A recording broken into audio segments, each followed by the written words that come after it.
Hello adventurers. Today we are finding toxic relationships in these very holes.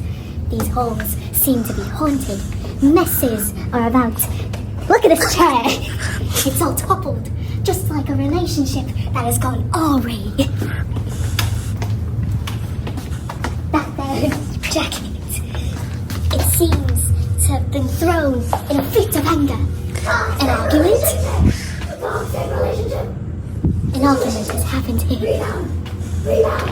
These books. Maybe they are the cause of a partner's jealousy. Jealousy? Who's that girl? Are you cheating on me? Are you cheating on me? Let's continue. You can all hear the ghoul of toxic relationships. And it's hidden right behind this counter. Let's go take a closer look.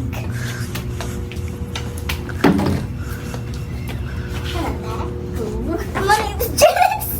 Yes, there's people coming in. There are people coming in. Toxic! How toxic! Like the Britney song.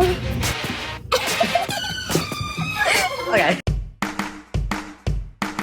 Anyways, hi. Ignore all of that. I'm Casey. I'm Janice, and this is... Wow. Yes! If you didn't see from the title, it was absolute chaos. So what we really want to talk about is why toxic relationships are really bad for you. And if you didn't know us yet, we are the amazing iLOVEMic-Crush hosts. And we basically talk about relationships with other people, situationships, anything a teenage mind could ever think about. So, okay, let's start with the question. Have you ever met anyone who was super toxic? No. Well, I think we all have. So I had a pretty bad primary school life. So I visited my primary school again when I was in year 9 because my favorite teacher was leaving. I started like being really really anxious and stuff, like just overall bad feelings. And why did you have bad feelings? Did you have a really bad primary school life? Were you like pretty introverted? You didn't know how to communicate with people? I mean, who likes primary school? Yeah, primary school is especially bad.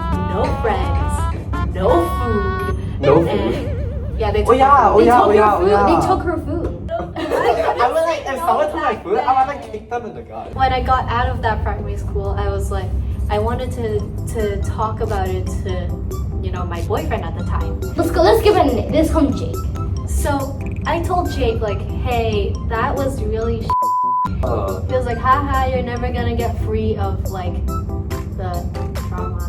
Like he was saying things about Casey's appearance, saying stuff about her self-confidence or interests. I want to whack Jake. Out their way! Ooh, much better about this. Yeah, I feel much better now. Like, Yeah. I like how we're like supporting each other and we're stomping people down.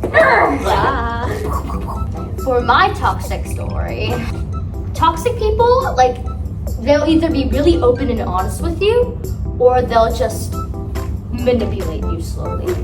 This isn't like really like a relationship, like a romantic relationship. I'd say it was just like in general pure manipulation.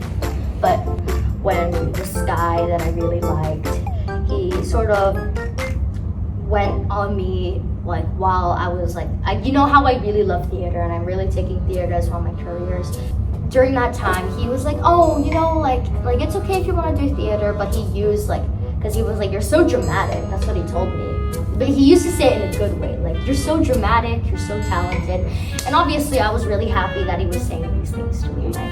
But after that, he used it as a way of coping with himself. And I know this because they have a few mental issues and they just decided to call me dramatic in the negative way. And even though I'm not naming anyone and I've obviously moved on, I would say that I felt really like betrayed. You guys go into this vulnerable bond. You guys figure out what you guys like, don't like. And you obviously have this weak part that you tell them. So when they use that weak part against you, you obviously feel really mad and you could do some actions that you could really regret. So this is a part of toxic manipulation that I would really like to talk about. Well, because they've always had like this emotional disconnection from themselves, I think they were only doing this as a way of protecting themselves. What they thought they could defend themselves, which was like anger and toxicity, and they used that to convey how they really felt. Not all of us were born bad, it was just how we are raised by society. So I think it's really important to take professional help, professional precautions, and just seek help when you need it, because it could really change your perspective on life and it can really affect the emo girl. Guys, can we do this? What's that on my phone? What's that? Peace at last. Toxic relationship. What's that?